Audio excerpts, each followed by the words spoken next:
two-time national champion and team captain for the Alabama Crimson Tide, and former Carolina Panther, and his father, Corey Miller, the Pastor of Pain, a 9-year NFL veteran with the New York Giants, and University of South Carolina Hall of Famer. This is the Miller's Edge.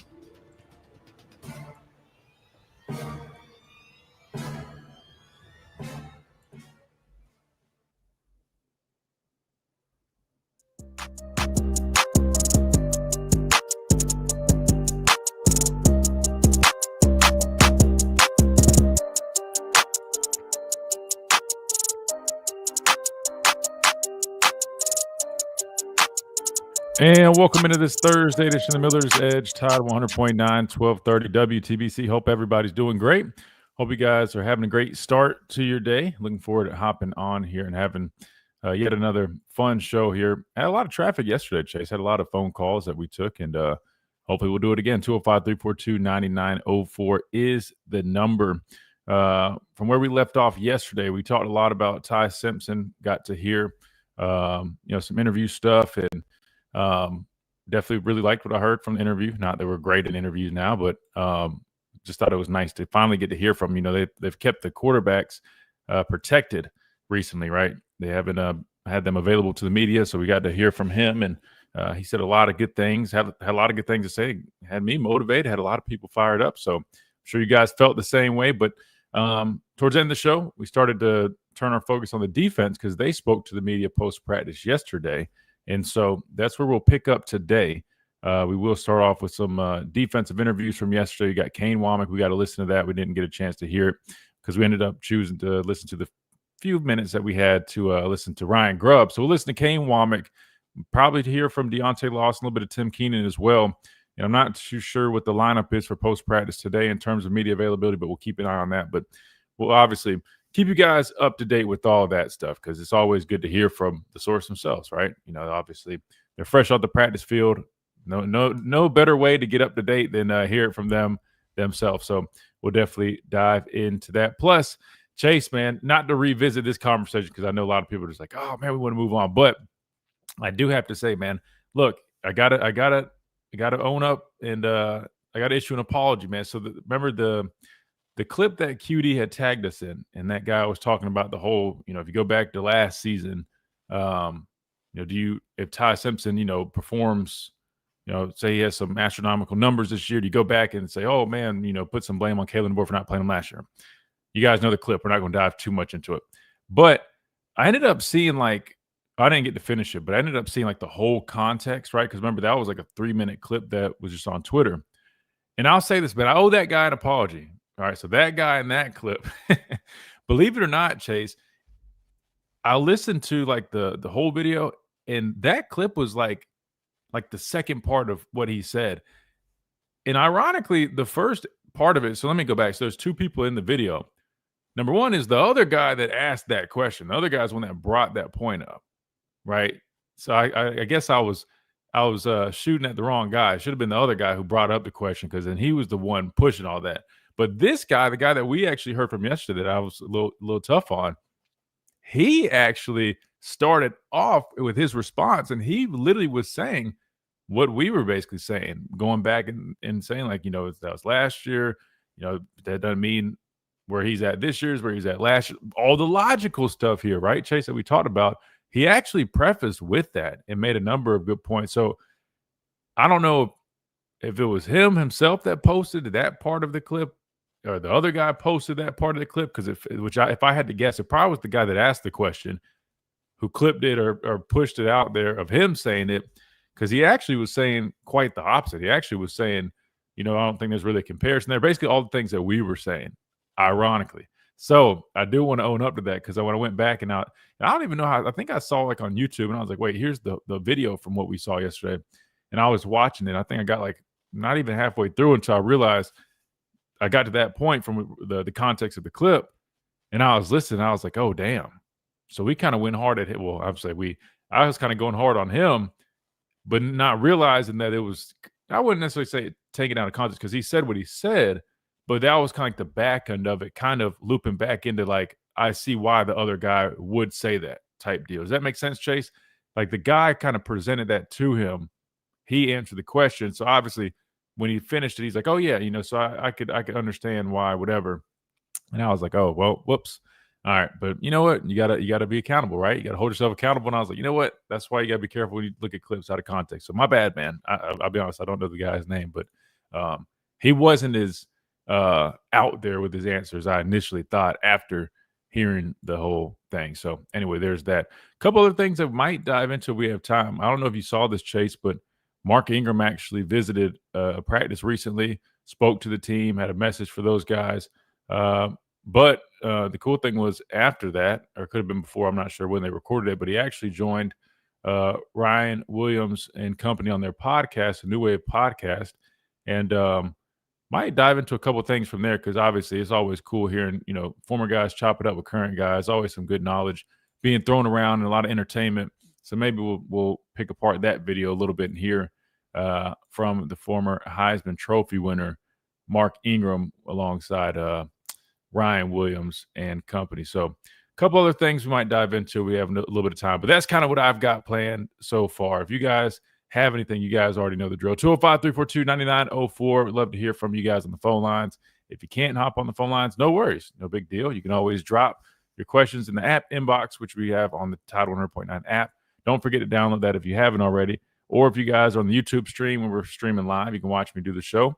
You can always drop your questions there or on Facebook, where we also stream on the Tide 100.9 page. Per usual, got to remind you about our friends over at the Good Feet Store, America's Arch Support Experts. Try before you buy, nothing to lose. Make sure you guys check them out. If you're dealing with any type of pain, foot pain, knee pain, back pain, you name it, they will take care of it. Clinically proven to do so in just 4 short weeks.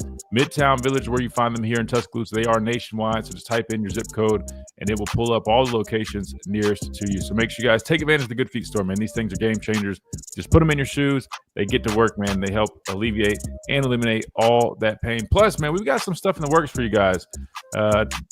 Quick, I guess, little hint, man. We're probably going to be doing some giveaway stuff in partnership with the Good Feet Store. So make sure you guys stay tuned for that because we're always looking for ways to try to, just compensate our listeners, man. Reward you guys for supporting the show. So got some stuff in the works with them. So make sure you guys stay tuned for that. We got to hit a timeout. When we come back, we dive into some of these interviews. We'll break them down.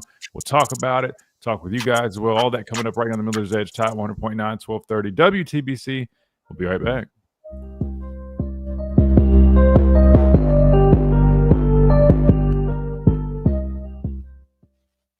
At Tuscaloosa Mazda, they are expanding their showroom to serve you better. Come see their new and Ryan, what's up? Dwight, Tristan. Goodness, Tristan, I swear, man. Tristan, you might be Ty himself, bro. You start off everything with the Ty Simpson. You say that every day, bro. You might be Ty's biggest fan, man. You might need to change your name from Tristan the Mayor to Tristan Ty's biggest fan. I mean, I love the support, but man, we get you, brother. Ty Simpson era begins. Good, man. Heisman, book it. Oh God, Tristan, come on, man. What do we talk about this stuff like? Let's just pump the brakes. Let's be in the moment. Let's just let these guys do their thing. Come on, Tristan. Come on, man. You know how we roll on this show. Come on, man. I mean, we getting started like that, guys. Come on, man. Mike, what's up? Brock, what's going on? QD, what's up? Dr. Kristen, what's going on? Crystal, I'm sorry. I'm thinking of Tristan. Dr. Crystal, what's going on? He's setting up top. Nah, he ain't setting them up for that, but I'm just like, gosh, man, I just wish, again, we could just kind of just have a pace, man. Just take it one day at a time, man. Like, I mean, we announced the guys to start, and yeah, the era is here. He's Heisman coming in. Let's book it. Like, let's get through training camp. Let's go see how we look versus Florida State, and let's just take it 1 week at a time, man. Was Bo Davis D-line coach? Why is my monitor moving so much? Was Bo Davis the D-line coach when I was here? Yes, he was. JD, what's up, man?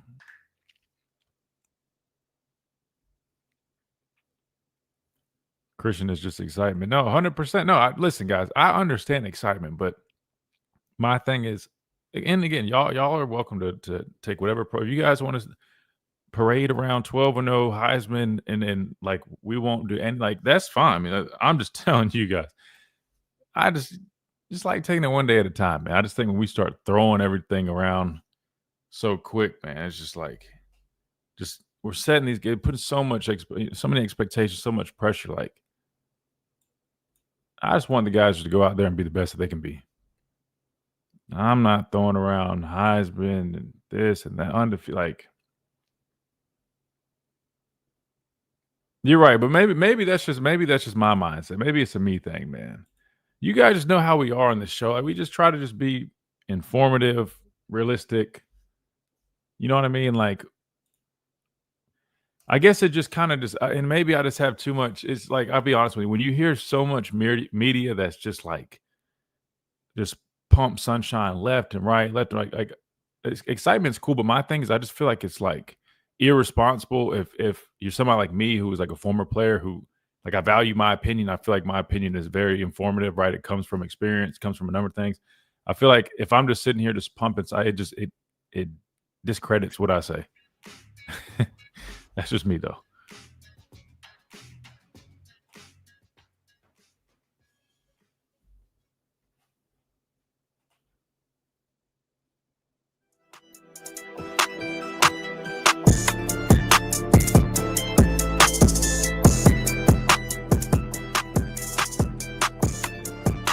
And welcome back into Miller's Edge, Ty 100.9, 1230 WTBC.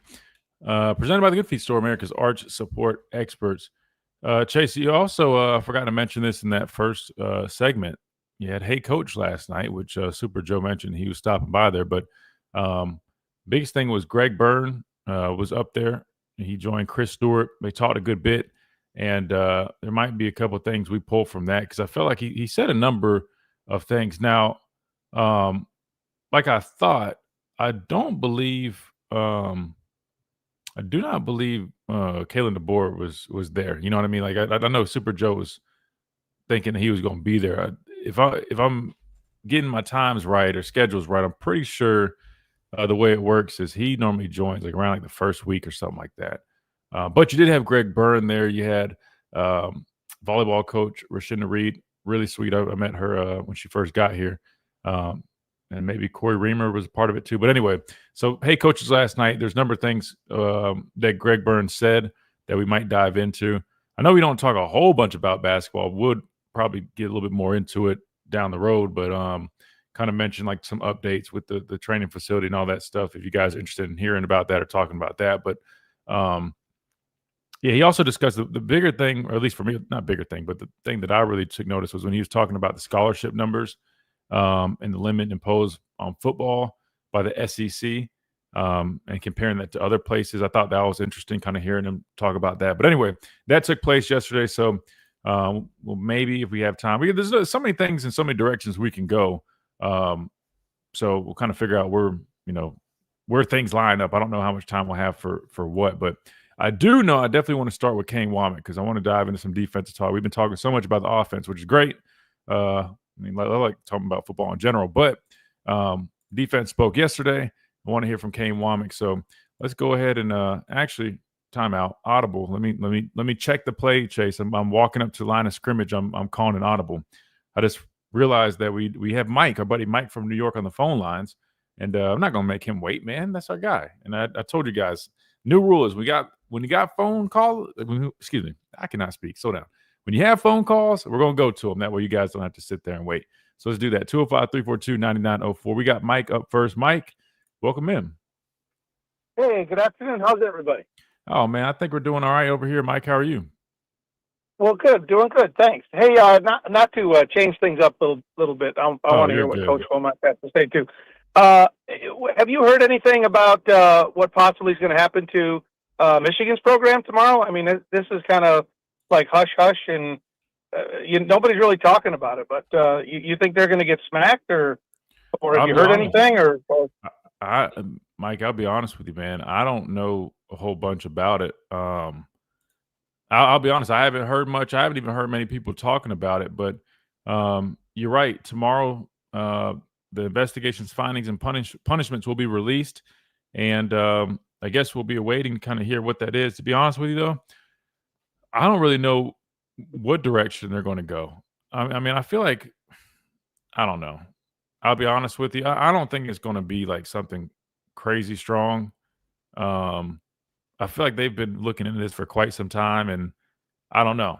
I mean, didn't they win like the national championship like right after they already were looking into some of this stuff? So, and I don't think anything crazy came from it. So, I don't think it'll be anything wild or unexpected, but I could be wrong. But I'll definitely be on the lookout for it tomorrow. Yeah, I think they've done some like self-imposed things too, which probably soften things up tomorrow as well. But I don't know. It's interesting. It's just kind of interesting how quiet it is. And then secondly, I know like you've been going to practice and talking about like the tight end room as room for improvement, and I know these guys like to use the tight ends in the offense. So is it more skill? Is it more blocking? Is it a combination? Like what do you feel they need more work on? Well, I just think, I mean, they just don't really have much experience there. I mean, if you look at the room, Mike, I mean, you got Cuevas who comes back with the most experience, and last year was his first year really getting a number of snaps. I mean, before when he transferred from Washington, I mean, he played in like I don't know if it was trash minutes or I mean, it was very limited, right? So he's like your most experienced guy who at least knows the system well. And then behind him, I mean, you got Danny Lewis who came back. He's been kind of battling, injuries over the last year or so. And then outside of that, I mean, really, they bring in what, two guys from the transfer portal, but they're relatively new, and I don't know how much they really did at their former places. You got a young guy, and I mean Marshall Pritchett, who's coming off injury, but a lot of people are excited about him. And Caleb, the freshman. I mean, I remember just when I saw him for the first time when he first got here this summer.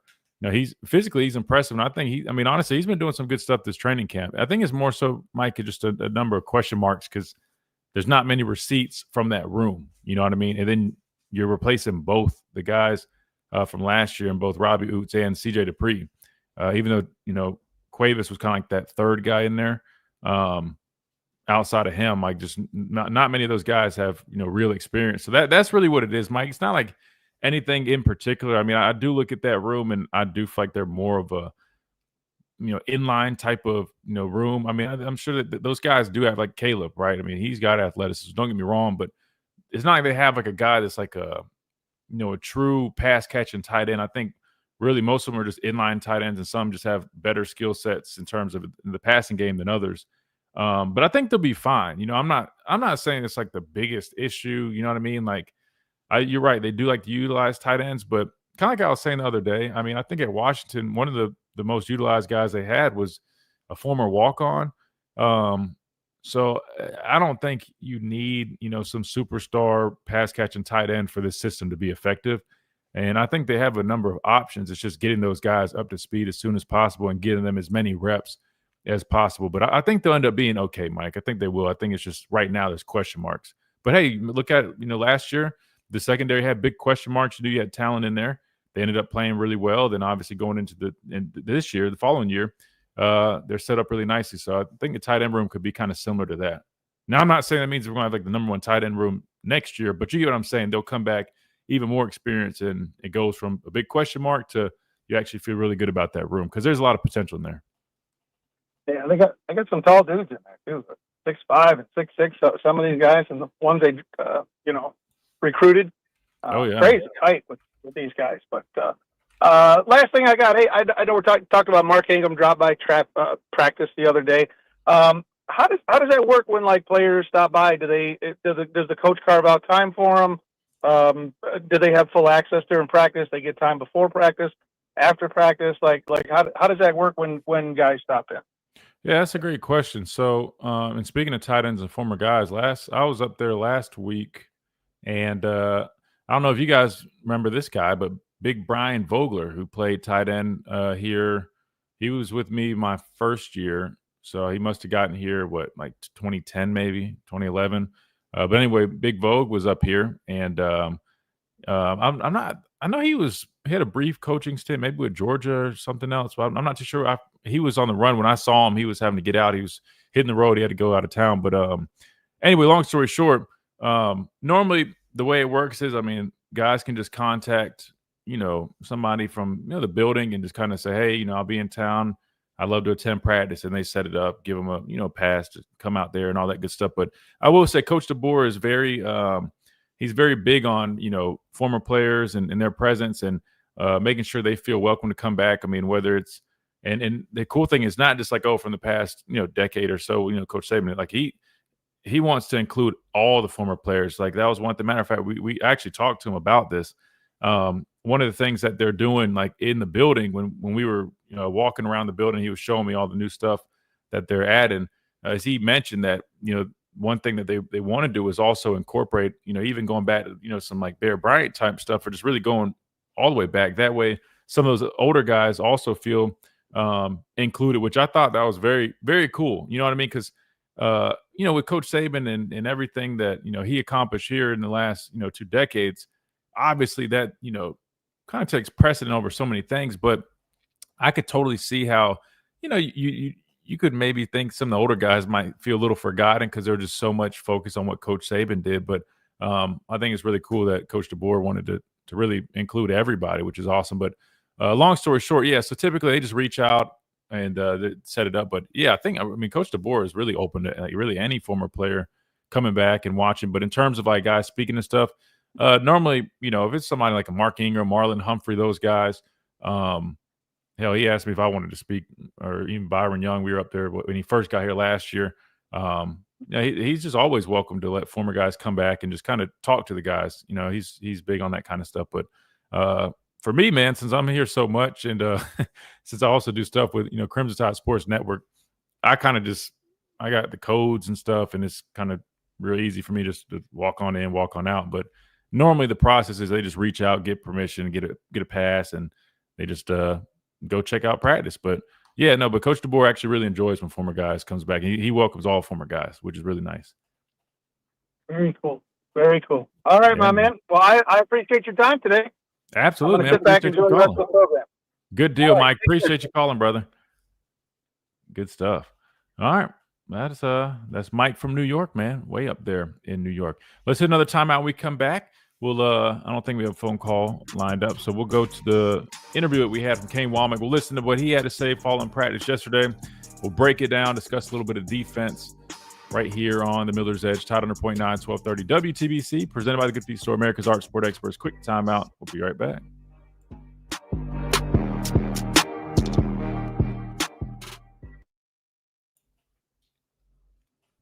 Q06, what's up? Nah, Q, what do you? I told you. What did I tell you yesterday? I said, moving forward, you can only speak Spanish in here, man.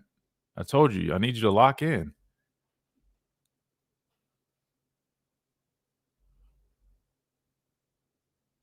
Así que voy a repetirlo. I can't even speak. Así que voy a repetírtelo. A partir de hoy solo puedes hablar en español, no inglés, pero español. Para que puedas pulir todas las habilidades. Y para que puedas sumergirte en el idioma. Oh, what's up, Ellis? Wait, let me go back to Tristan's other thing. What did he follow up with? Tristan, I'm just giving you a hard time. He said, Christian and Ty, trust. I'll be patiently waiting. Wait, I will be patiently, or you've been patiently waiting for 3 years on this kid to get his opportunity? If you're not a fan or don't believe, trust, he will make you believe each week.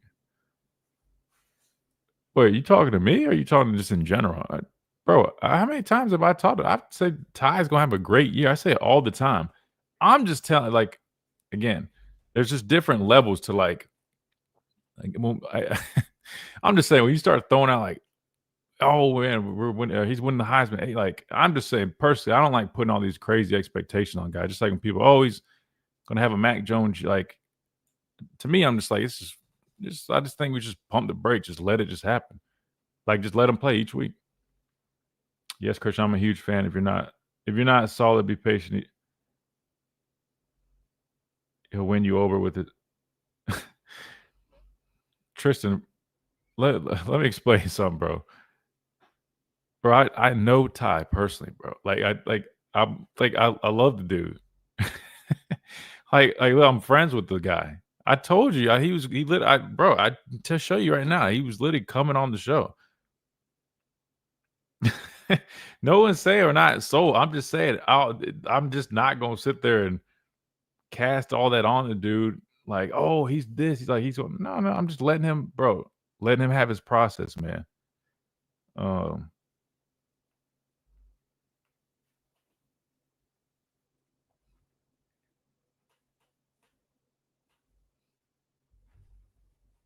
don't know why you think that means just because I'm saying be patient, that does not mean I don't trust in the guy. I've been saying literally since the spring, it's his job to lose. He's going to do great. I think he's going to have a really good season. I'm just saying personally, again, like I just said earlier, man, like respectfully, I'm not like I'm not somebody in the media like from like the fan side, bro. You know what I mean? Like I played like I'm just very like that's just my approach, you know. You guys know this, man. AKA like what my dad says, like the sunshine pump and stuff. That we just don't do that here, bro. Like as a former player, we just don't do that. I don't know any former players that do that.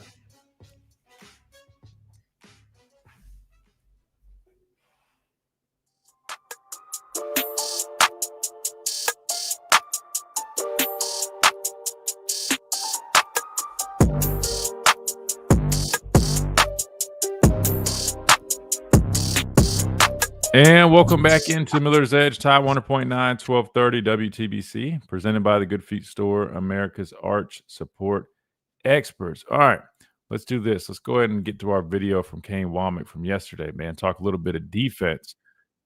So let's go ahead and pull that up for you. Here's Alabama defensive coordinator Kane Womack speaking to the media following practice yesterday. Doing, by the way, recovery-wise? He's actually doing a great job. Deontay is, it's amazing. I mean, I thought, he carried himself at such a professional level a year ago. His leadership was so impressive. And somehow he's taken his game and leadership to another level, which is really impressive, coming off of not only battling, the recovery process that he's kind of stayed ahead of every marker that we've had for him. But to be able to come out in fall camp, and we thought, maybe we would limit some of his loads and all that. We've really pushed him, and he's handled it really well. Kane, do you count interceptions the same way Coach Grubb does? Only 4 all camp. Yeah, I suppose. I mean, I don't know what the exact number is out there, but I think our offense is doing a fantastic job of taking care of the football. It was an emphasis coming out of last season that we had to do a better job as a team taking care of the football and creating takeaways. Certainly, we were able to do that a year ago. They're making it more difficult on us. When the bullets are flying and it's live and you can affect a quarterback, that's always the indication of how we'll do. So I feel good about where we are defensively there. Coach DeBoer on Saturday talked about early run fits maybe being a little bit of an issue. How do you see the defensive run fits?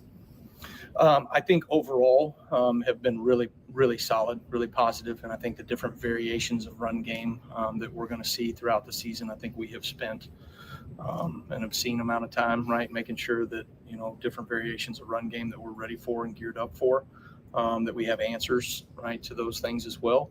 But in the scrimmage at the beginning there, we had we had a misfit that turned into 2 missed tackles, which is uncharacteristic of us. And we were fortunate enough to be able to get a stop there in the goal line, which is great, but never really should have happened in the first place, right? If we're operating, efficiently in the run game. And so those are things that we've just got to continue to harp on and work. And that same call that we have ran this week, our guys have done a really nice job on. So that's what you want to see. How would you evaluate the competition at Wolf in that play? I think it's a group of guys that are all, they're all competing against each other, but they also have a great camaraderie. I think C-Rob does a really good job with that room, kind of a, 3 or 4 musketeers, right? All for one kind of deal. One for all. They do a really good job of supporting each other. Those guys, you can rotate them in. I think they're all improving in the pass game from a standpoint of generating some pass rush. But, excited about those guys taking the next step in that regard, and that's going to be critical to us being able to affect the quarterback more consistently than we did a year ago. Taking a shot in the dark, is there anybody who's changed your perception of them since camp started? I think off the top of my head, Deshaun Jones was a little bit banged up in the springtime. He's taken some great strides. Jordan Renaud just continues to grow and improve.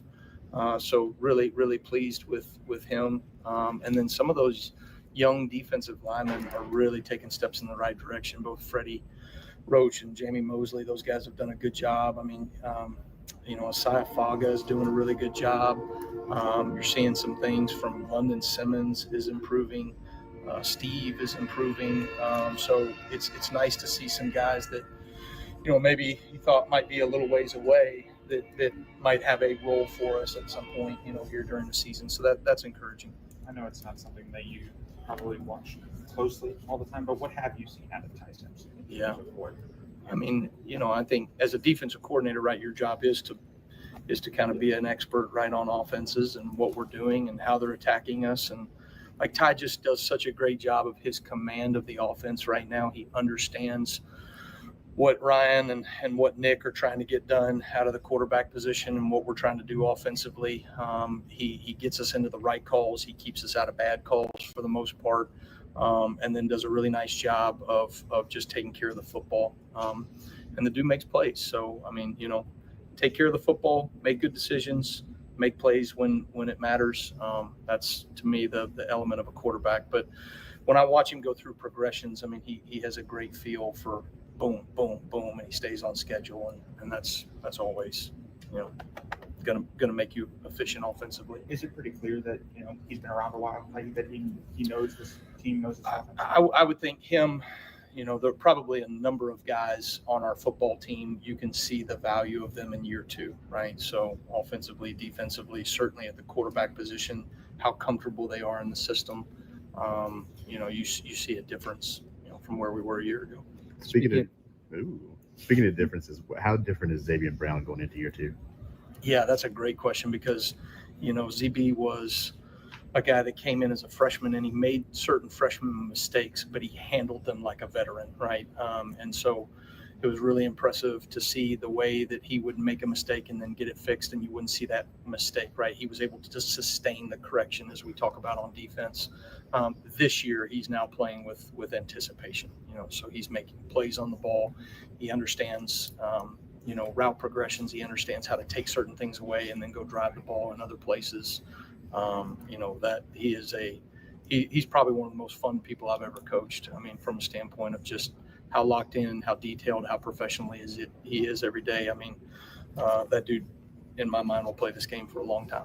Speaking of Ty Simpson, your first job as UT Martin quarterbacks coach. Yeah. I think you would have been in elementary school around then. What do you remember? Was he around at all? Like, what stands out? I mean, I remember at 5 years old, I said, this dude will be the starting quarterback at Alabama at one point. That was a real fun experience for me. I got my first 2 years, I was an offensive line GA for Chris Kapelovic, and then went as a quarterbacks coach for Jason Simpson. And really, I was more like the assistant quarterback coach because Jason ran the quarterback room and was the offensive coordinator as the head coach. And so I learned so much from him. And then, Ty just always had a ball in his hand, right? Was always around the team. Jason did a great job of involving his family around. The year I was there, Graham, their youngest, who's named after Graham Stadium there, was born. And so Jason and Julie were really good to Melissa and I. What do you see in the Camp Calhoun? Where do you see him kind of fitting in through fall? Yeah, well, Cam's got a really versatile skill set. So, I mean, he's doing some things corner-wise for us. He's doing some things at the Husky nickel position. Cam's got, I think I mentioned this before, he plays the game with great energy. You know what I mean? You got to have guys like that. We're relatively quiet in the secondary for the most part, but I think there's a number of guys, or at least a year ago we were. I think there's a number of guys that, they bring a little bit of swagger, and sometimes you need that, which is really good. And he's certainly one that I can point to that brings juice and energy every day. When you think about this time a year ago, where do you feel like you've grown the most as a defensive coordinator, and where is that confidence now? Yeah. Well, I understand our players much better, and I understand the league a lot better, right?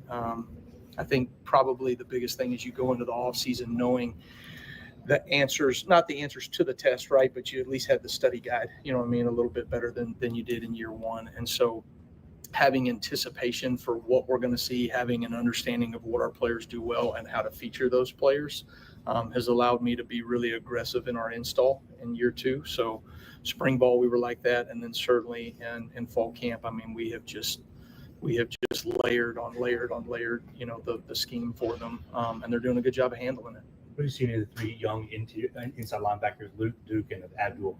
Yeah, swimming, struggling. I mean, in a good way. I mean, if you're going to do this at a high level from a linebacker standpoint, you have to embrace the hard times, right? There's just so much we ask those guys to do in terms of running the defense, and so they have to kind of go and press through these things, and it's going to be 2 steps forward, 1 step back, and then it's going to be 1 step forward and 2 steps back for a little while.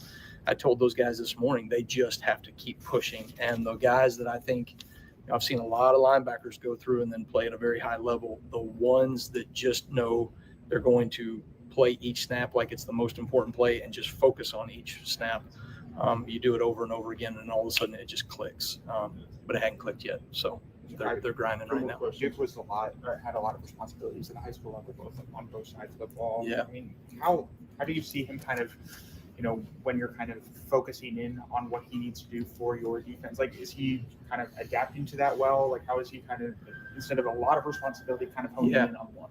Yeah, I mean, you know, like I said, those guys have a lot of responsibility within the defense, but at the same time, positionally, you know, he's very inexperienced as a linebacker, right? So there's a transition that takes. You know, we had a guy at Indiana, Cam Jones, playing for the Chiefs right now. You know, Cam came in, didn't really have any experience as a linebacker, and that was a process. And then he turned himself into, you know, an all-conference player, and then got drafted, and so on and so forth, right? So that process of taking an athlete and developing them into a linebacker is something that we've always taken pride in our system, of being able to evaluate guys and then project and then develop them. But it most certainly is a process that he's going through. As we move towards having, I guess, harder roster limits in college football, do guys like that, like who did a bunch of stuff in high school, played multiple positions, does that become more of a plus when you're recruiting? You're saying just from a roster, like you're saying because there's fewer guys on the roster and all that. Position versatility is critical, and it always has been. But I would say, you know, when the numbers go down, right, those things are always going to matter. You know, you look at the NFL. You know, those guys that are the 2s or 1.5s or whatever you want to say, right? Their ability to play multiple positions is critical as well. We believe in putting athletes on the field, right? So athletic people that can make plays in space can do multiple things for you. And so we're going to recruit to that. You know, if there's been an indicator of like what we do right now from we long people, right, that can make space tackles, though that is the, you know, the mold of what we're looking for in the recruiting area, and I think we're doing that right now at I would argue a pretty high level. So, all right, thanks guys. Roll Tide. Appreciate it. Who's coming in the driveway? All right, so sorry. There's an ad that just started playing. That wasn't my child. That was Alabama defensive coordinator Kane Womack, who spoke to the media yesterday, and a number of things to take away from that. But before we dive into our responses, our reactions, I do want to hit this quick timeout. That way, we have plenty of time to do so. So we're going to do that. We're going to take a timeout. When we come back, we're going to respond to it. And I want to hear from you guys, too. What did you pull from Kane Womack? He said a number of things, most notably, I think, and I'll dive into this when we come back, what he learned from last year and some of those things he's going to use moving into this season in order to, you know, be a better coordinator, have better defense and all that stuff. So we'll talk about that, break that down. But again, go ahead and start dropping y'all's responses and reactions in the chat, and we'll discuss it when we come back right here on the Miller's Edge, Tide 100.9, 1230, WTBC.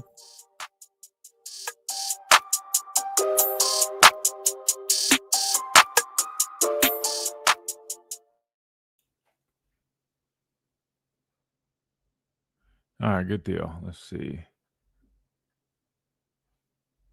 Tristan said, Christian, big fan of the show. All I'm saying is this kid worked on his development leadership. Now it's time for him to show Bama Nation.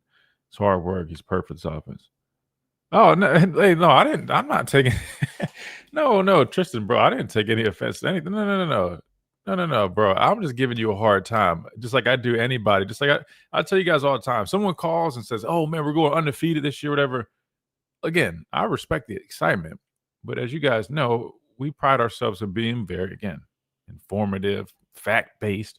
So just for the purposes of it, I just always just ask, like, just tell me why you think that, right? Like, all fans hope and expect you to win a championship, going if at least, if you're a fan of Alabama or Ohio State or Georgia, right?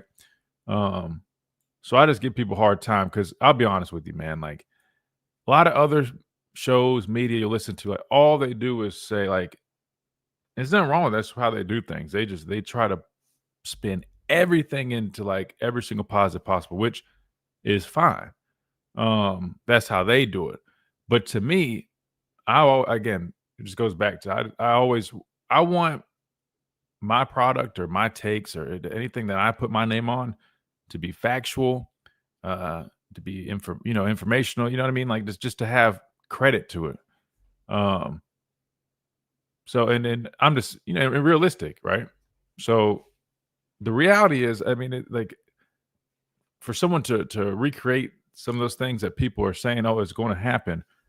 Can it happen? Yeah, I've never said it's not going to happen. That, again, people have to understand that when we come on here and we're just a little bit more like to the point and straightforward, it's not saying that it won't happen or it can't happen. It's never been that.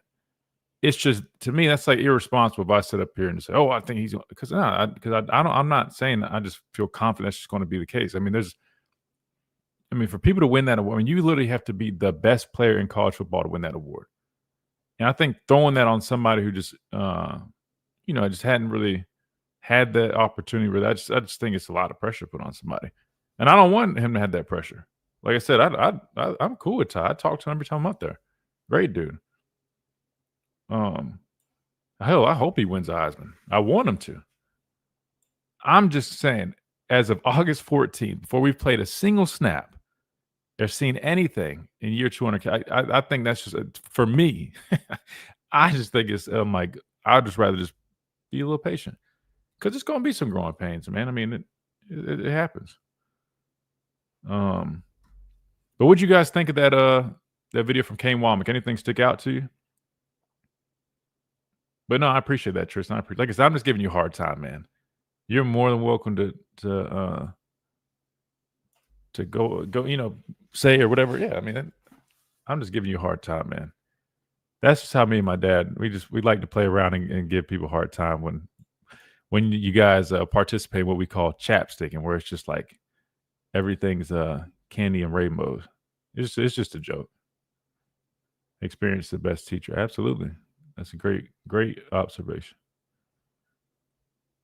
Edge on Tide 100.9.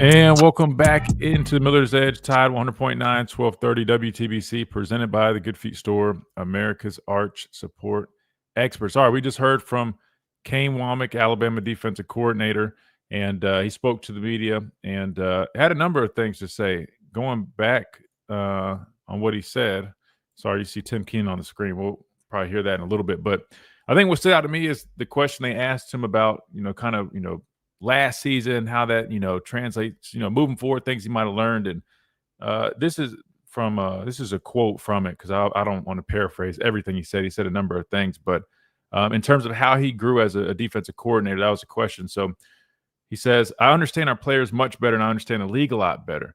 I think probably the biggest thing is you go into the offseason knowing that answers, not the answer to the test, right, but you at least have a study guide, a little bit better than you did in year one. So having anticipation for what we're going to see, having an understanding of what our players do well and how to feature those players has allowed me to be really aggressive in our install in year two. So spring ball, we were like that. And then certainly in fall camp. We've just layered on layered on layered the scheme for them, and they're doing a good job of handling it. Really good to hear. And it's, pretty obvious that that's going to be the case. I mean, first year, never coached in the SEC, never coached these players. There's a learning curve for those coaches. And that's why it's so important. You got to give these guys grace, right? I mean, just imagine just taking over a program. Yeah, you might have good players, but like you're figuring everybody out. You've never worked with them before. And it was really quick how everything happened. So going into year 2, man, it makes total sense. He understands his personnel much better. And even from like a play calling standpoint and just, being a prepared standpoint, right? He knows, right? He's played against, or at least coached against LSU now. He's coached against Auburn. He's coached against Georgia. He has a better understanding of what to expect. So I'm expecting good things from him. Plus, in terms of, him talking about the install, and one thing, with the defense last year, we did see it kind of gradually evolve over the year. A lot more man coverage, a couple of different things that they, didn't initially really do or weren't expected to do, but started doing throughout the course of the season. That's one of the reasons, if you go back to last year when I was talking about them being much more aggressive this year, this is part of the reason why. It's kind of why I was saying that, because now, they got their base defense stuff in. They've gotten stuff from last year, but now he knows his guys. He knows, which guys that he has, that are good blitzers, right? Or which guys that he can throw in there and put in different spots and handle different roles. And it allows you to be more aggressive. You don't have to play things as safe.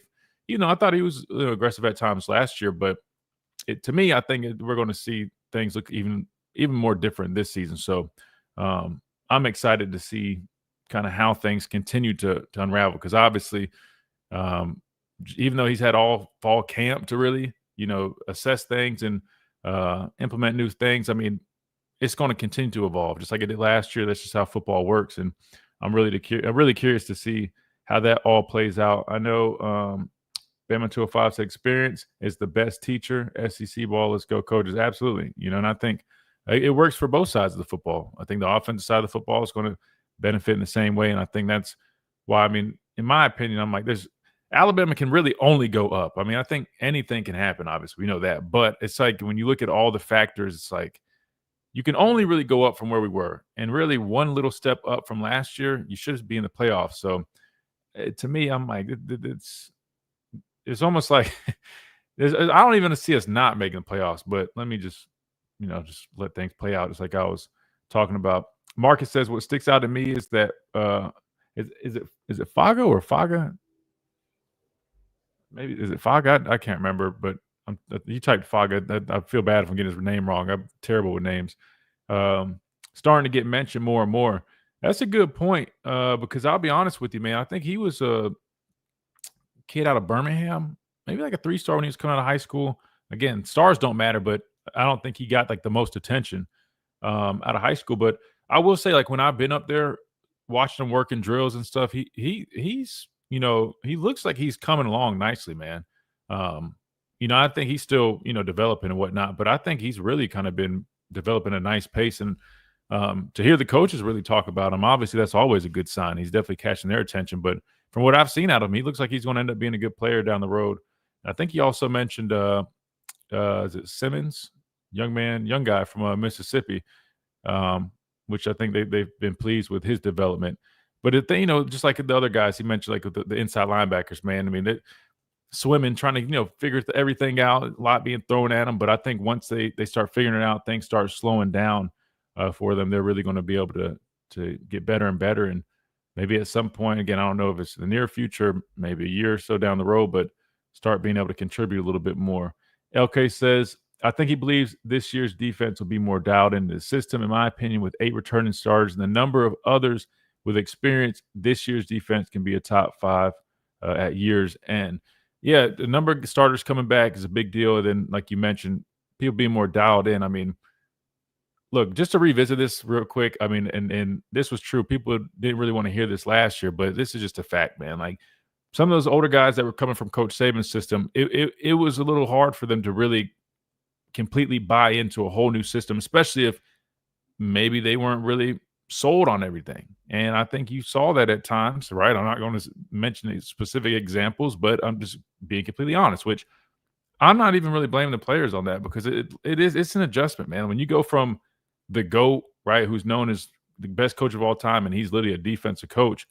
I mean, like, if someone's trying to sell you something different, it's got to make sense. You know what I mean? And if, maybe it's not really kind of lining up and you're just not all the way in there, there might be a little bit of hesitancy. But I think going into year 2, these guys are a lot more bought in, right? We've heard it from the players themselves.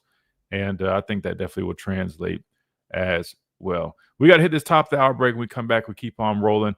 205-342-9904 is the number. I think we're open on the phone lines if you guys want to hop on there. We've got a couple more interviews to get to. We'll listen to, we'll dive into all that stuff right here on the other side of this break. Right here on the Miller's Edge, Tide 100.9, 1230 WTBC. Presented by the Good Feet Store, America's Park Sport Experts. Quick time out. We'll be right back.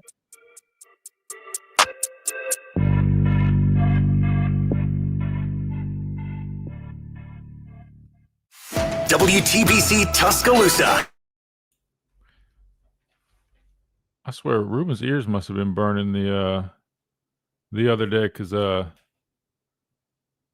he texted me this morning. Was that yesterday we were talking about dogs? I mentioned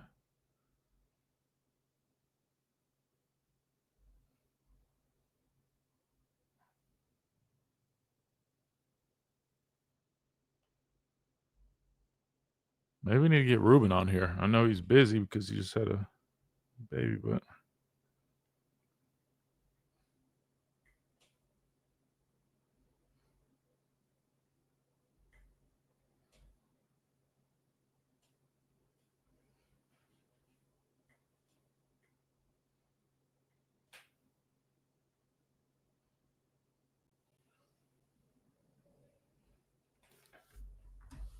and crazy Tony.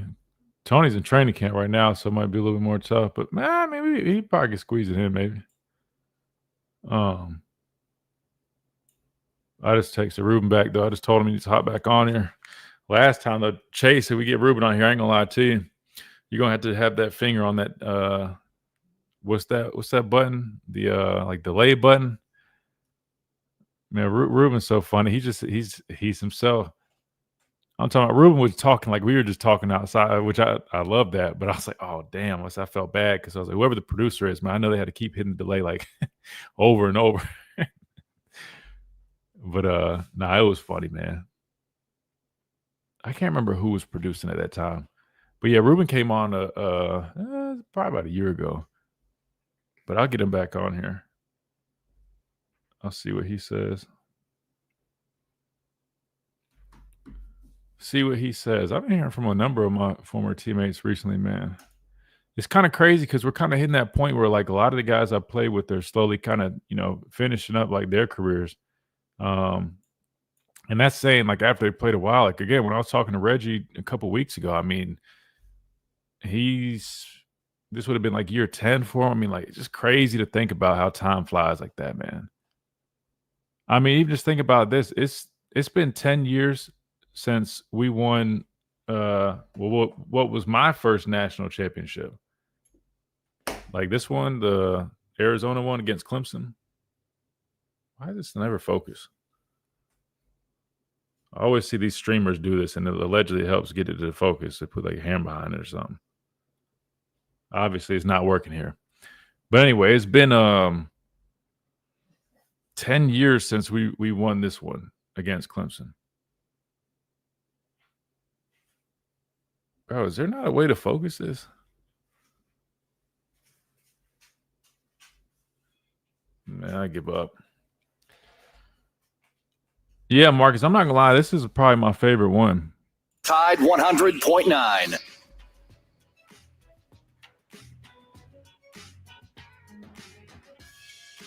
Maybe if I move.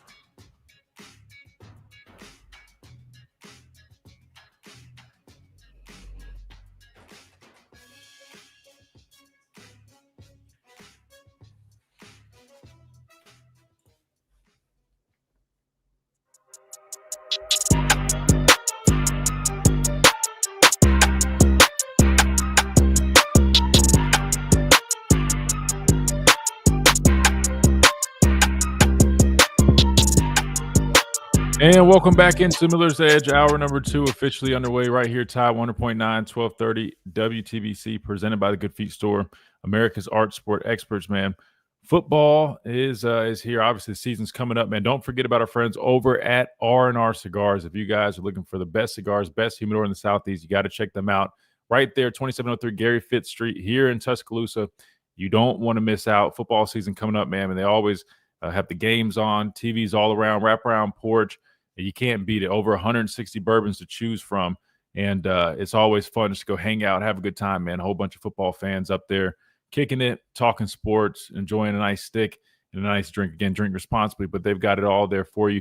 So make sure you check them out. Plus, check out their website, rnrcigars.com, where you can use that code Miller's Edge.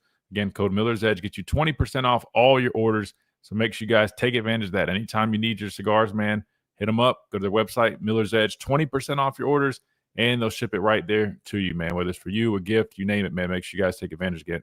That is R&R Cigars, who has a big announcement that we'll be announcing here on the show here soon once everything is finalized, and we'll make sure we get that to you as soon as that is done. All right, so we heard from Kane Womack, discussed that.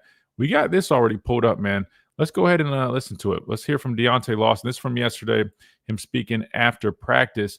Let's see what he had to say. Again, a lot of people are really curious on where he's at. You know, again, coming off that big knee injury last year, this is your signal caller of the defense, right? You know, he's going to be an integral piece of this defense. So let's get an update from him on where he stands through fall camp so far. Guys, again, really not thinking too much of how I feel. Just being able to do it is make me feel good. So that's all I'm worried about. You're smiling as you say that. Do you feel a little bit of relief that you're back in this position? I guess you can say that. I mean, it definitely took a lot of hard work, and I'm just happy I was able to persevere, and now we're here. Only way is to go up. How much more are you doing now in practice compared to the beginning of it as it kind of comes along for you? It's basically the same little routine we got, but I think just getting more comfortable. It's a mental thing. I just gotta trust myself, and when that comes, that just takes time. And I feel like as we keep getting deeper and deeper in camp, I'll obviously do more reps to get ready for the game. But right now, I'm just worried about staying as fresh as I can, and just trying to manage my load as much as I can. How hard is that mentally? Like, are you thinking about the knee while you're trying to be out there making plays, or is it? No, I think it's definitely getting better.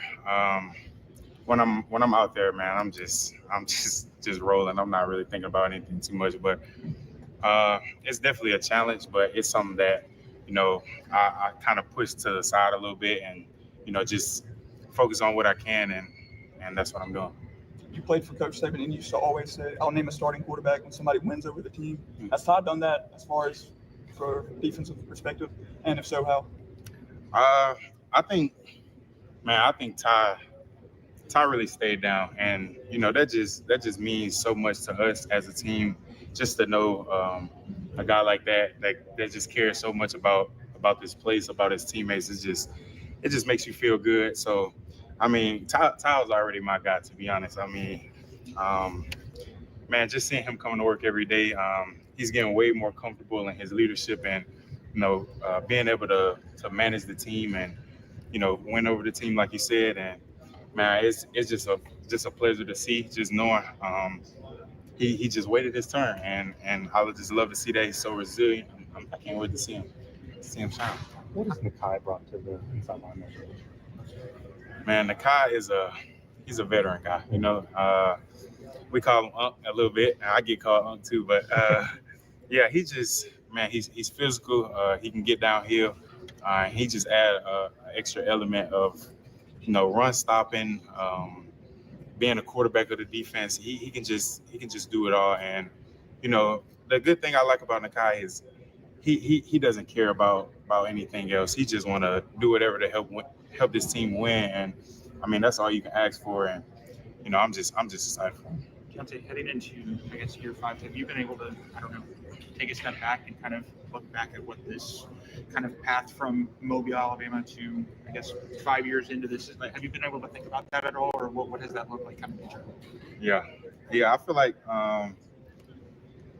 actually during my surgery, not during my surgery, during my recovery process, it just made me think about a lot of things and just really reflect on, just how blessed I am just to wake up and be able to do this. So, man, when I come here, I just try to be the same guy every day. I just try to have high energy, just impact my teammates and, try to inspire as best as I can. And, that's really all I'm thinking about. I'm just trying to, be the best teammate I can be. And, that comes from my past experiences. And I think I'm doing a pretty good job of that. Is that something that you kind of learned how to do in terms of affect other people and be that positive, or is that something that you've always had carried? I feel like it's something I always carried, but I think it just took a little time to come out, and I really think just going through my injury, man, it just made me realize that, like, you really got one shot at this, to be honest. And, you just got to take every day, one day at a time. And no matter what's going on, how you feel, you just got to, be a vessel for the next person besides you. And that's just what I'm trying to do. And that's basically my main goal for this year. Deontay, about midway through fall camp now, how would you evaluate the three freshman inside linebackers, Duke, Luke, and Abdul? Yeah. And those guys, it's great to be around those guys every day. They coming in, learning everything they can. Obviously, being a freshman, you're going to have mistakes or anything. But, the biggest thing I just try to tell them is just go full speed, like, no matter what, because what you tend to do, you tend to, like, tense up and you don't want to mess up. So you just start playing slow, and that's not what got you here. So, coach will fix all the scheme things. Just go around, run and hit. That's what we always say. And, I definitely seen a lot of improvement from those guys, but, obviously they still got a long way to go. What kind of growth have you seen from Caden and QB going into their second year? Yeah. Man, those two guys are coming to work every day, no doubt. QB I think QB has the highest, we got a player load per minute thing. He has the highest out of the linebacker, so that means he's working the hardest, to be honest. And man, it's just crazy to see, just from last spring to this fall camp, just seeing them grow and understand the scheme more, so they're able to quarterback the defense of their own. And I don't know, it's just great to see that. They got a lot of pressure on their hands because I'm sure they have conversations or in their mind about next year or anything like that. So they know they have to get ready for that, and I'm just excited for them. You played both ways in high school, right? Mm-hmm. What positions did you like, both on offense and defense?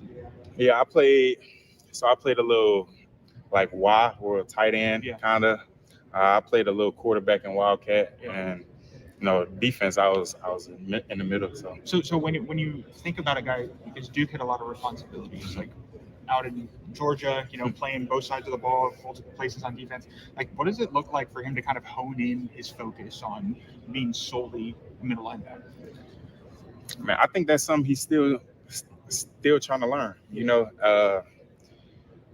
Seeing what it takes to actually be a SEC linebacker. This is not high school, and everyone's faster, and this is real football. So you can't just run around. Like, you gotta do your job first and then go make the play. But yeah, that's just something he's still learning.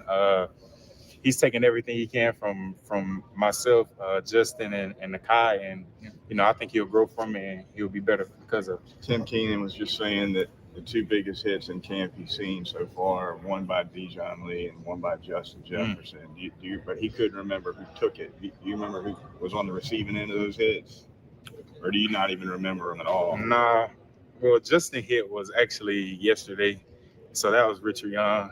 Okay. And I don't know who Dijon hit. It was in the scrimmage, though. I know what you're talking about. Who's got the biggest hit you've seen so far? Justin Jefferson. That hit yesterday was pretty crazy, yeah, no doubt.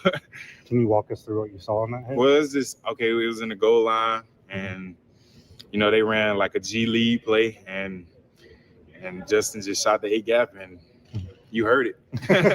You heard it. When you see a running back coming through the gap, who's the hardest guy to bring down? Who's the guy you got to bring it?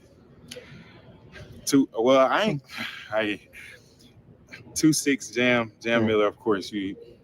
He low to the ground, low center of gravity, so you got to bring for him. And obviously Danny Hill, he about 240, solid muscle, and he packs a punch too. But all the running backs, man, they coming with it for sure. And I'm just excited for them. I'm ready to see them run the ball 20, 30 times a game if they can. So. Zayvon Brown just described going against the Alabama offense as a chess match. Can you just talk about the challenge that's been for you as a linebacker in the middle? Seeing how the play is going through, seeing the ball come out of Todd Simpson's hand, just the challenge. Man, it's definitely a challenge because our offense has given us a variation of everything. Everything that we could see, and it's just. I don't know, and it's hard because we can't really scout against them. So, they're installing new things every day. But it's obviously a challenge, and we're all for it, and it'll help us down the road, no doubt. All right, thanks, Dion. So there you go. That was the signal caller of the defense, Deontay Lawson. He spoke to the media yesterday, post-practice, but a number of good things from that. Real quick, I will throw this out there. I forgot who called, and they asked about the hardest hitter, if we have any dogs like that on this defense. Who was my answer, Chase? I said Justin Jefferson would probably be the guy that I would put money on and being that guy. And sure enough, we just heard from Deontay Lawson that yesterday. He literally about decapitated somebody in a little goal line situation. But I'm telling you, man, Justin Jefferson, he's like a missile, and he's just fast. He's kind of like he was describing Jam being a little more compact because he's not as tall. That dude, man, he packs a punch. But anyway, I thought that was really good stuff hearing from him. We'll talk a little bit about what we heard from him. We'll break it down, plus get to a number of things when we come back up this quick timeout right here on the Miller's Edge, Tide 100.9, 1230 WTVC.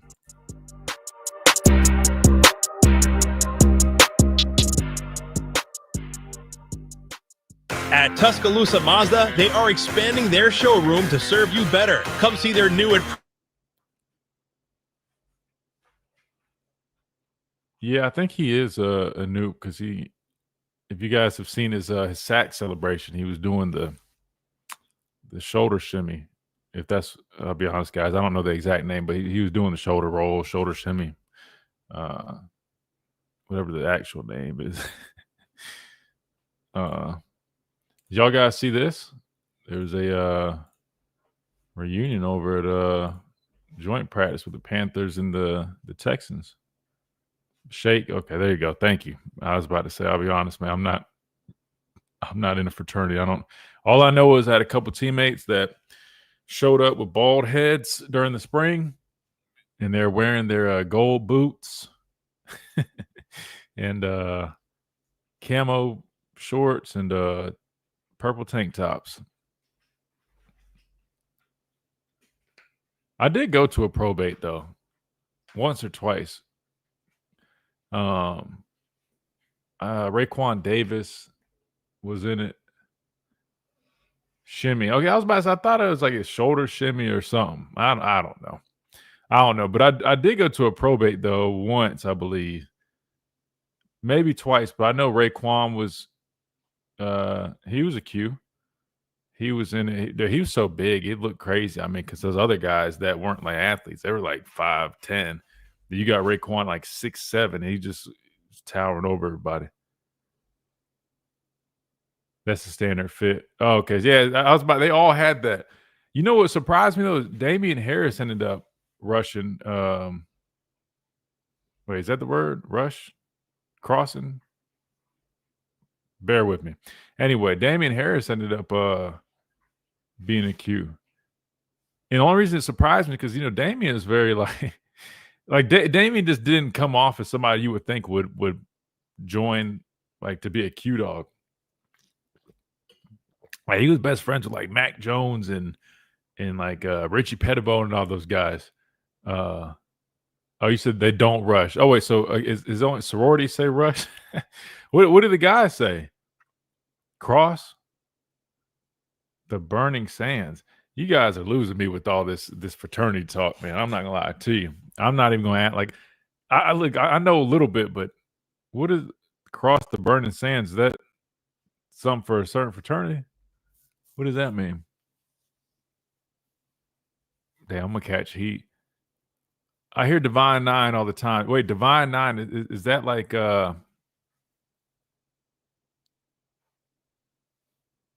is that like for all the fraternities and sororities, or just fraternity? Like what is Divine Nine? Ryan says, will we see any clips from the next scrimmage? Oh man. Unfortunately not. No, they don't ever well, I mean, unless if you consider like the little highlight that like the social media page posts. Oh, okay, I got it. That's what I thought. That's what I thought. Yeah, I mean, there might be those little snippets that they post, but nah, all the scrimmages are always closed off. In my opinion, during the Saban years, Reuben Foster has some of the nastiest hits I've ever seen. Oh, 100%. 100%. Yeah, I'll get him on here. We just were talking about him yesterday. He just happened to text me today. Ah, okay. All right, makes sense.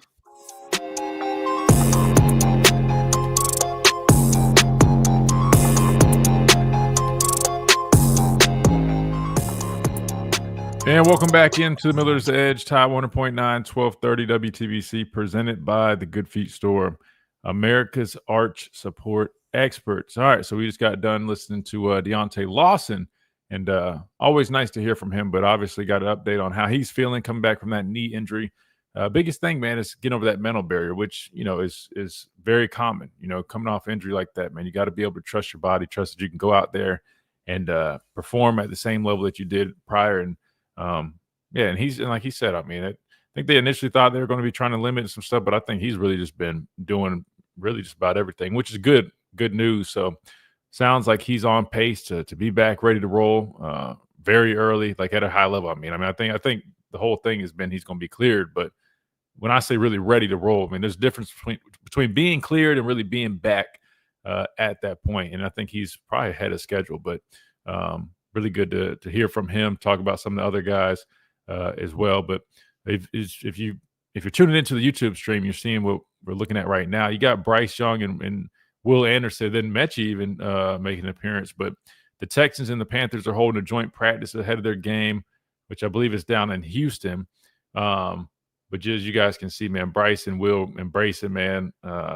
Really excited to see each other, but just pretty cool, man, seeing those two guys getting to hang out as they practice against each other. Obviously, Will can't touch Bryce in practice, but it's going to be interesting in this preseason game, man. Will going after Bryce, man. So make sure you guys tune into that. That'll be fun to watch if you guys are an Alabama fan.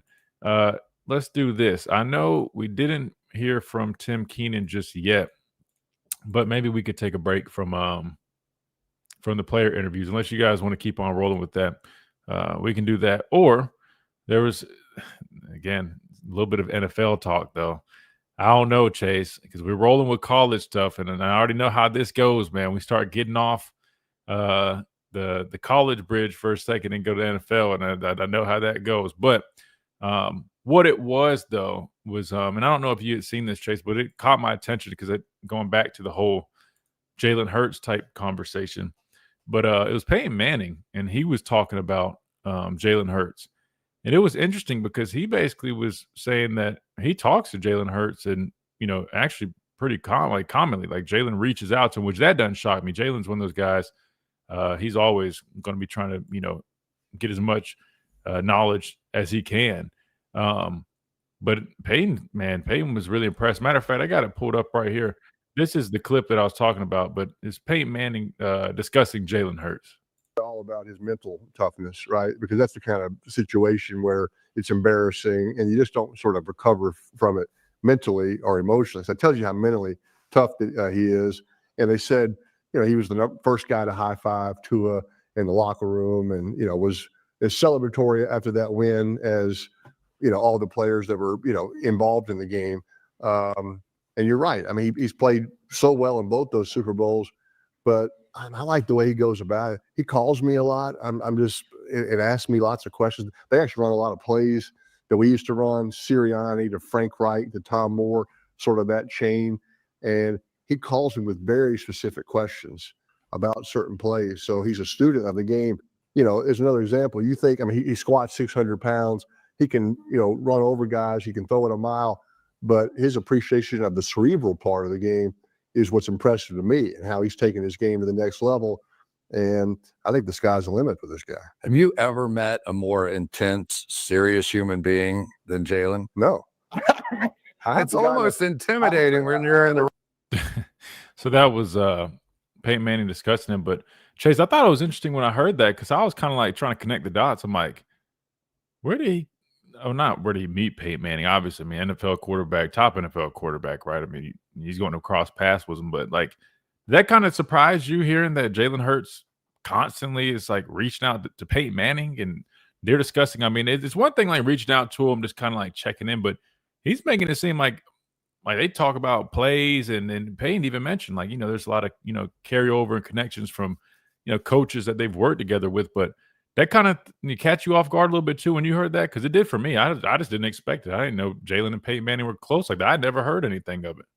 Yeah, that was not my bingo card this year. I'm gonna be honest with you, but it just shows how much Jalen cares about football and just wanting to be better. You know, you go to probably one of the most intricate, like, craziest minds of football in Peyton Manning.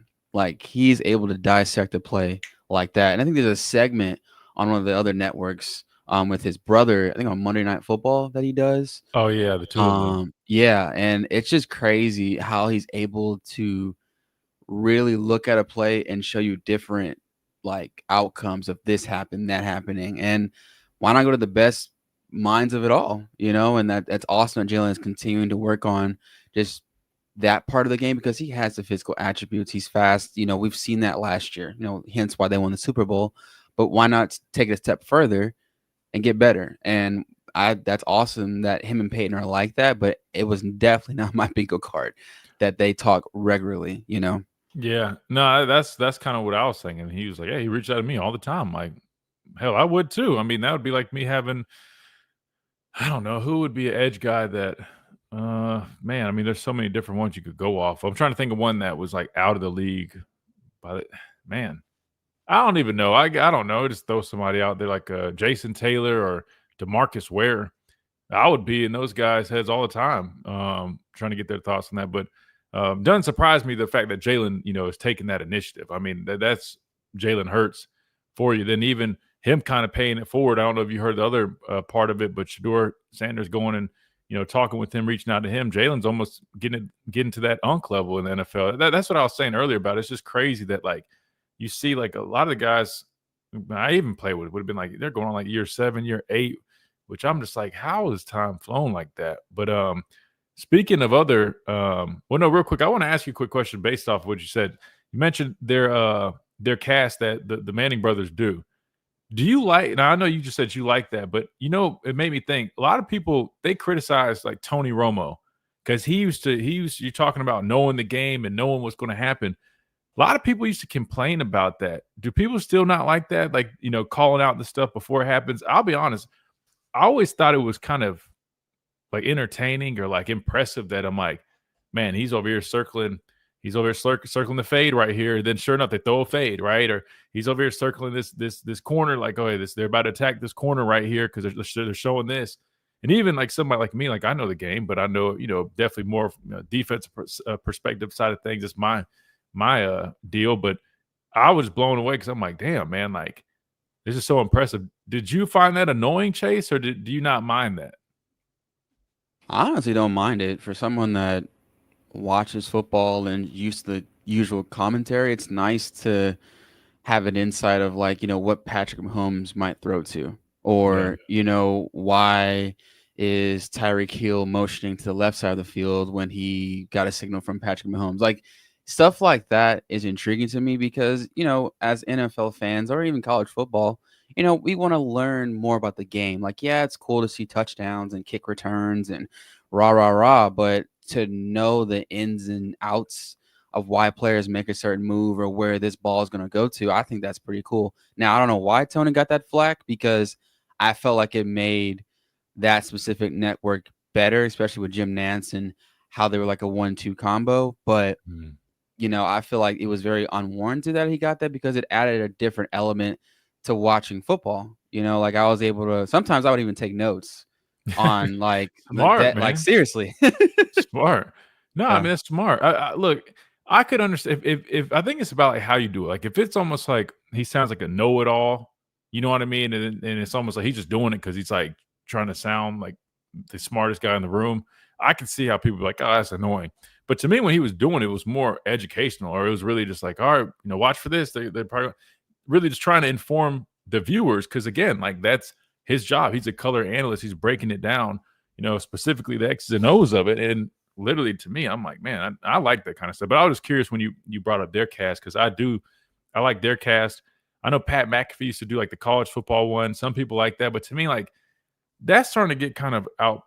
I don't know if I would say outplayed, but like even like with him in like WWE, you know what I mean? Like he wasn't always the most informative. It's almost like silly, kind of just being funny.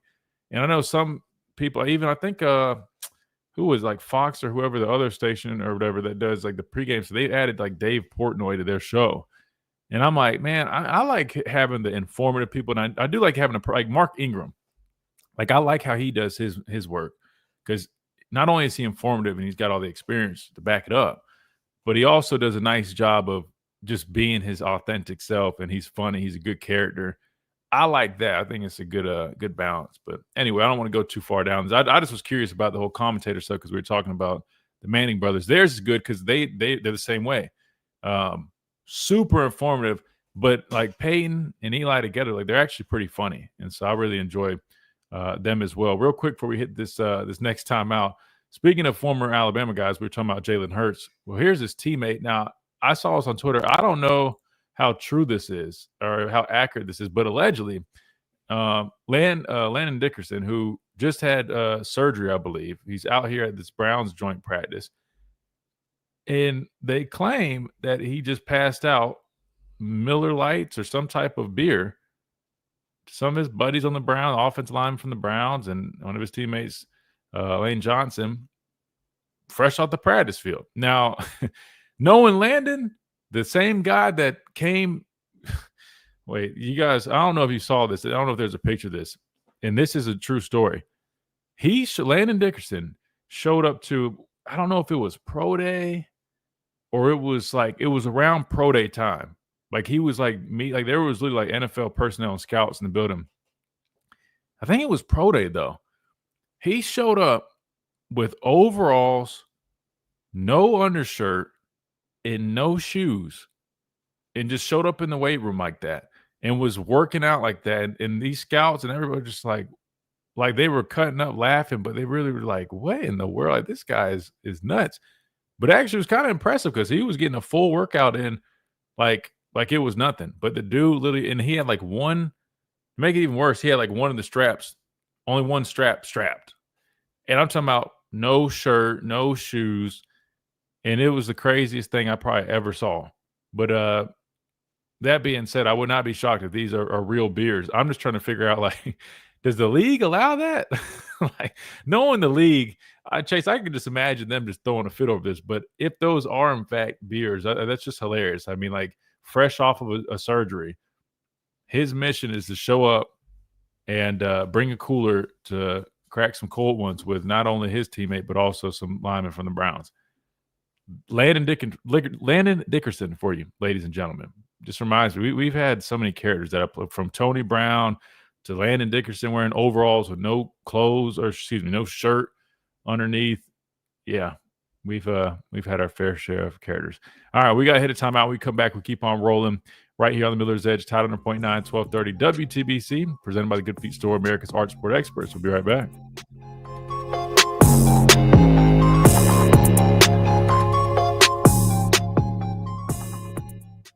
This is Brian Finnison, owner of the venue Tuscaloosa across from Sokol Park. First, I want to thank all of our thousands of loyal customers that have supported us.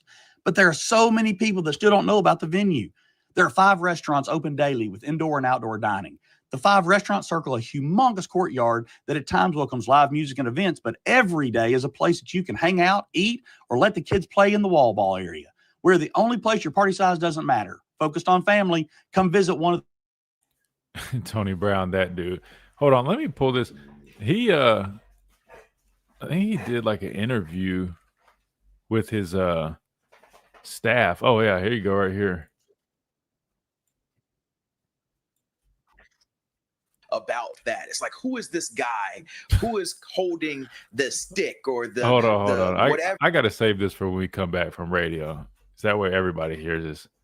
So I think he's explaining the whole thing. Tony was a beast. Dude, man, listen, Tony, all seriousness, Tony was literally probably one of the most, fierce competitors I've ever been around. And it makes sense. I mean, you're talking about a guy that had a background, a high level track background, Olympic level background in track, top recruit coming out of high school. And I mean, you always talk about cornerbacks, man. You got to have that edge to you. You have to have that confidence. You got to have that swagger to you. And man, every single day, Tony would be Tony literally taught, like, his thing was talk, right? Trash talk, whatever you want to call it. But because he was trying to get in the receivers' heads, and it worked, man. And he used to drive Coach Saban nuts because you guys know Coach Saban. Coach Saban's like literally the opposite. He don't want you saying anything. And it's not, the offensive guys weren't like mad. They didn't take it personal. They knew what Tony was. They knew his game. But Coach Saban, I think he didn't really understand that Tony was really just doing it just to get in their heads. Like, it wasn't like personal. But sometimes the offensive guys would get upset because it would get intense. And then Coach Saban would kind of get on him, basically just telling Tony, like, stop. You know what I mean? Like, and funny enough, Tony's seat was right next to Coach Saban because we had assigned seats in the meeting rooms. So Coach Saban was like in the very first seat in the middle, in the front row. And then the DBs were around him, right? So the quarterbacks, well, I'm trying to give you the guys like the layout. So if you're in front of the meeting room and you're facing the seats, this is how the layout was. Directly ahead in that front row, the first two rows was the defensive backs. Yeah, Coach Saban in that very first seat, front row in the middle. And then the DBs were surrounding him. To the far left, you had the offensive line. Hold on, we're about to come back. 9611. This is Miller's Edge on Tide 100.9.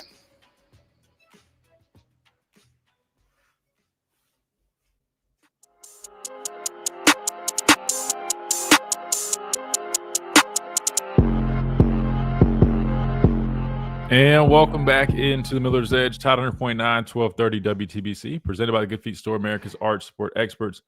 205-342-9904 is the number to the show. If you guys want to get in, we are open on the phone lines. But picking up where we just left off, talking about some former guys, right? NFL guys. Matter of fact, some guys that are also in the mix. Just happen to be talking about Eagles and Browns, right? On to the next former Alabama guy, but with the Browns, Tony Brown. So I was just explaining a second ago, we were talking about Tony Brown. And he came up on this interview, and I think he's actually explaining the whole deal with, he now carries his staff, I believe is what you referred to it as. And he also has like I don't want to disrespect it, but like the necklace piece, like I don't know exact names for everything. But anyway, I think he goes and explains it on this interview. But I was telling our chat here on YouTube and Facebook that, man, Tony's a dog, man. The competitor he was, his whole thing was getting, the head of the receivers. And I'm talking about, like, you would hear him, like, we had different practice fields would be split up, but you always would just hear Tony. Like, I mean, this dude would be like from the start of practice to the end, shouting, talking trash, getting in guys' heads. And he used to drive Coach Saban nuts, and his seat was right next to him. But because the layout was, we sat in the team rooms, we sat next to like our positions, our position group. So if you were looking at the seats, Coach Saban was in the middle, and the DBs were around him. Far left, you had the offensive line. Far right, you had the quarterbacks. Above the quarterbacks, like on the next few rows, was the wide receivers. Going back to the middle, you had outside linebackers and inside linebackers. And then to the far left, I think that still was, I guess that really was probably all offensive line. I think maybe tight ends might have been over there. And then above us would have been the defensive line. I think that's everybody, right? Secondary, linebacker, defensive line, offensive line, tight ends, and then quarter. Oh, running backs. Running backs. Oh, man, hold on. Where were the running backs at? Running backs were, I think, near the quarterbacks and the receivers. Maybe in between. Man, now I'm drawing a blank. Now I'm forgetting where the running backs were. Anyway, you guys get the point. But anyway, Tony was literally, he sat right next to Coach Saban. And there's a couple times Coach Saban alluded would just go off on Tony because Coach Saban had this love-hate relationship with Tony, man. He loves the guy. Don't get me wrong. But, like, Tony used to just drive him nuts sometimes with the trash talk, the way he did things sometimes. Coach Saban would just jump Tony, but he also really loved him. It was just funny. But anyway, this interview came up, and I think it's interesting. Tony's explaining kind of his stuff. If you guys have been seeing him carry the staff around. So this is him talking about it, I believe. So there you go. So now we have the origin story of Tony's scepter / staff. He used both words, so I don't think I'm being disrespectful if I say staff. I just immediately think of staff, but Chase, pretty interesting story. Now I knew he was out in Africa because he was. I don't know if you guys have heard. Tony also makes music, man. He raps, and anyway, he had been posting like some music videos out there, but I had no idea about the whole speaking to the ancestors, and then the staff washed it. So it sounds like the staff washed up on shore to his feet, which is kind of crazy. Kind of interesting story, right, Chase?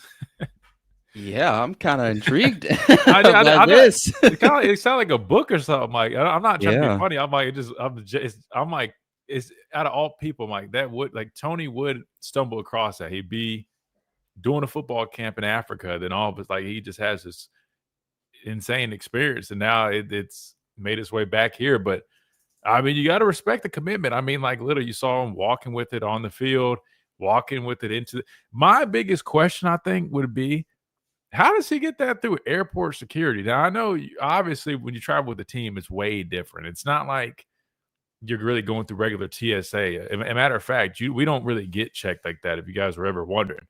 They always had like a pre-list of like guy, which is they would randomly select like a handful of guys that would have to get checked. Everybody else, we would just show our ID and get straight on the plane. Like we didn't really go. I mean, technically, I think there's a metal detector, but like it wasn't like they took our. They didn't do all that. But when he's not traveling with the team, like, how does that work? I mean, I'm sure it's probably like if you have a guitar or something like that. But I know they're probably just kind of curious. I don't know. It's kind of interesting, but allegedly it doesn't bother him at all. So, all right, well, there you go. I just thought that was cool. You guys would enjoy that. Everybody loves Crazy Tony, so there you go. Now you have the origin story of his new staff that he carries, and some of the other pieces that he's been rocking recently. We got to hit one last time out. We come back, we wrap things up right here on the Miller's Edge, Tide 100.9, 1230 WTBC. Last time out. We'll be right back.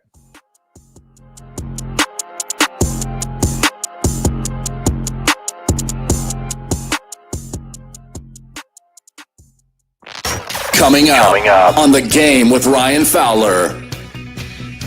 Coming up on the Thursday edition of The Game, we're going to preview Alabama's second scrimmage with Rodney Orr, TiderInsider.com. We're going to talk with NFL veteran quarterback Hugh Millen on Ryan Grubb's offense. What to expect from this offensive performance in Tuscaloosa. We'll break down quarterbacks, and we'll talk Ty Simpson as well. We'll talk to Dalton Wasserman. ProFootballFocus.com. They've got the University of Alabama at number 4. We'll let him explain why. Starting at 2 p.m. here on The Game on Tide 100.9, 1230 WTBC, your home of Alabama Crimson Tide Sports. The longest running sports program in Tuscaloosa. The Game with Ryan Fowler. Weekdays from 2 to 6 p.m. on Tide 100.9 and streaming on the Tide 100.9 app. Kohl's back-to-school sale is here with deals on looks your kids will love all year. Because even though they're sad summer is ending, let's be real, some of us are ready. It's time to trade the all-day PJs and always damp swimsuits for styles that'll keep up and hold up, so your kids will be ready too. Shop Kohl's back-to-school sale and bring on the new year. Select styles, prices good through August 17th. Some exclusions apply. See store or kohls.com for details. Are you receiving unemployment? Your benefits could be at risk. Here's how you can protect yourself and your benefits. Never respond to mail notifying you of a false claim in your name. Never answer a text message asking you to verify your account. And only respond to official Alabama Department of Labor's social media pages. Report fraud at labor.alabama.gov/fraud. Brought to you by the Alabama Department of Labor, ABA, and the station. The Alabama Department of Labor is an equal opportunity employer program. Auxiliary aids and services available upon request to individuals with disabilities. Dial 711 for TTY accessibility. Oh, no. Ah, that's the sound of someone who's misplaced My debit card. their debit card. Where did I leave that thing? Not at the gas pump, or the checkout counter, or the roof of your car. Now, if he has the Chase mobile app, he can use Card Lock. Wait, I could just lock my card. Yep, just a few tippy taps on his phone, and that sound? That's peace of mind from Chase. Chase mobile app is available for select mobile devices. Message and data rates may apply. JP Morgan Chase Bank N.A. member FDIC. From our home base in Birmingham, Alabama, we are here treating patients from every generation across the United States and from around the world. We're here for the rookies and the dreamers, trying to make a name for themselves. We are here for the achievers who are resilient and won't take no for an answer. We're here for the coaches, athletic trainers, and mentors who are shaping the next generation of legends. We are here for you, aggressively pursuing victory over injury. Learn more at andrewsportsmedicine.com. 365, 24/7. You'll find road and utility crews, tow truck, law enforcement, and first responders working along Alabama's roadway. We're making improvements and helping our communities stay connected. We're working hard to make sure you're safe on the road. Now we need your help to make sure we're safe too. Alabama's move over law requires you to move over a lane when you see flashing lights on the roadside. And if you can't safely move over, please slow down. Visit DriveSafeAlabama.org, brought to you by the Alabama Department of Transportation, Alabama Broadcasters Association, and this station. Stand Up to Cancer asked leading cancer researchers to speak about why they do their work. Two words come to mind for me. One is responsibility, the other is purpose. It's just so inspiring to do research that impacts human lives. Stand Up to Cancer has been a critical partner in advancing research for cancer. Cancer research saves lives. So please help us fight in this battle against cancer. Be a part of the team that ends cancer at standuptocancer.org. Serving part-time in the Army National Guard has led to a lot of firsts for me. It paid for me to be the first person in my family to go to school. That education got me to the first day at my dream job, which I can still hold while I serve part-time. That job and the home loan benefits I got from the Army National Guard helped me buy my first house. I also know that I will be one of the first to respond if my community ever needs me. Sponsored by the Alabama Army National Guard, aired by the Alabama Broadcasters Association and this station. The Alabama Securities Commission protects you from financial fraud. Anyone asking you for an... All right. As we wrap things up, if you guys haven't, man, hit that like button for us. It always helps us out. We appreciate it. It doesn't cost anything. Just helps the algorithm. I cannot speak today. Can't speak. And subscribe if you haven't, man. Make sure you guys subscribe. Hey, it's Christian Miller. All right, good deal. Let's see. We'll have a few minutes when we come back.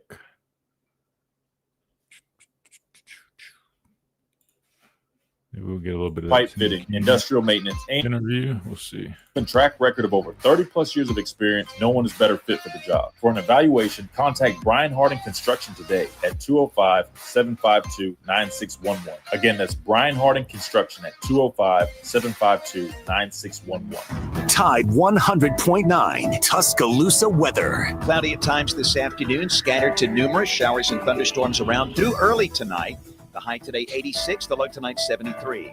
For tomorrow, partially sunny, scattered showers and storms developing by afternoon, the high 89. I'm James Spann with the Alabama Weather Network on Tide 100.9. It's 90 degrees in Tuscaloosa. This is Miller's Edge on Tide 100.9.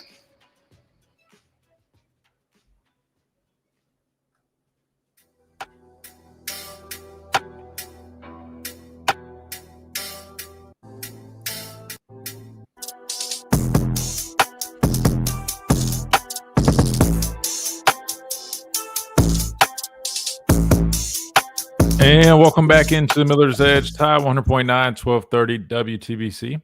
Just heard from Crazy Tony talking about his new staff. That was really cool. Origin story. We got to hear from him. Real quick, just a reminder, Fridays, 12:25, be there. That's where we'll be at doing the show live. Make sure you guys come get game day weekend started the right way. Again, great food, great drinks. Tipsy Elephant is the popular one that everybody loves, is famous.